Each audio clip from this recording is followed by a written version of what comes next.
Jamais sans la grâce, une dévotion matinale qui vous connecte à la pensée de Dieu et vous donne la provision du ciel au quotidien.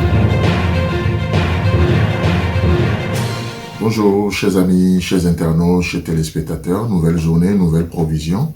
Bienvenue dans cette première dévotion de ce nouveau mois de mai. Que Dieu vous bénisse, ce mois qui s'ouvre à nous avec les bénédictions que l'Éternel tient encore en réserve pour nous. Un mois dans lequel il veut nous manifester son caractère, il veut nous manifester davantage qui il est, il veut sauver, il veut délivrer, il veut attirer encore plus vers lui, il veut ouvrir des portes devant nous, nous donnant plus d'opportunités et d'autres opportunités magnifiques au travers desquelles il veut que nous le connaissions encore et encore. À lui soit la gloire, à lui soit la majesté dans ce mois également. Amen. Alors, chers amis, chers internautes, j'aimerais commencer ce nouveau mois avec nous, dans cette dévotion du jour, avec une pensée très, très importante. Une pensée, lorsque nous la comprenons, elle est capable de changer le cours de notre vie. Elle est capable de changer notre mentalité, notre façon de voir les choses. Et là, nous voyons cette pensée dans l'évangile selon Luc, le chapitre 22. C'est Jésus-Christ qui parle à ses disciples, précisément à Pierre. Dans Luc chapitre 22, le verset 31, il est écrit: « Le Seigneur dit, Simon, Simon, Satan vous a réclamé pour vous cribler comme le froment. » Je ne veux pas vous faire peur, mais je cite juste cette parole de notre Seigneur Jésus-Christ. Vous savez, dans nos églises aujourd'hui, il y a beaucoup de dons qui sont faits à l'église, et entre autres le don de la prophétie. Combien de prophéties ne sont pas juste le fruit de malheur, le fruit de tellement de choses. Dieu n'a pas parlé, mais nous disons ainsi par l'Éternel. Et voyez-vous, donc ici dans ce verset, c'est vraiment, nous pouvons dire ainsi par le Seigneur. Ainsi a parlé Jésus à Simon, et il dit, Satan vous a réclamé. Satan vous a réclamé. Et loin de toute polémique de vous faire peur, non, mais j'aimerais juste communiquer une pensée. Elle est laquelle, cette pensée?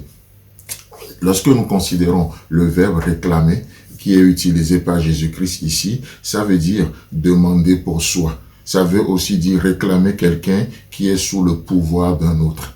Donc, c'est ce que ça veut dire, réclamer. Donc, quand Jésus dit « Satan vous a réclamé », ça veut dire que Satan ou le diable savait que Pierre et les disciples, comme toi et moi, nous sommes sous l'autorité de quelqu'un d'autre. Nous appartenons à quelqu'un d'autre. Et qu'est-ce qu'il fait? Il nous réclame. C'est-à-dire, il vient et il cherche à nous avoir pour lui. Il cherche à nous détourner de cette autorité sous laquelle nous sommes pour nous placer pour nous placer sous son autorité à lui. Voyez? Et pourquoi? Qu'est-ce qui me fait dire cela? Parce que déjà, vous savez, dès les premières heures de l'humanité, lorsque Dieu a créé le ciel et la terre, qu'est-ce qu'il fait dans l'évangile, dans le livre de la Genèse? Nous voyons que Dieu a confié la terre aux hommes. Et il a dit à l'homme de dominer sur la terre. Dieu règne dans le ciel et la terre est son marchepied. Et c'est l'homme qui gouverne, c'est l'homme qui domine la terre. La terre appartient à l'homme parce que Dieu lui a donné cette autorité-là. Mais malheureusement, nous voyons que l'homme va déléguer aussi cette autorité au diable au travers le serpent.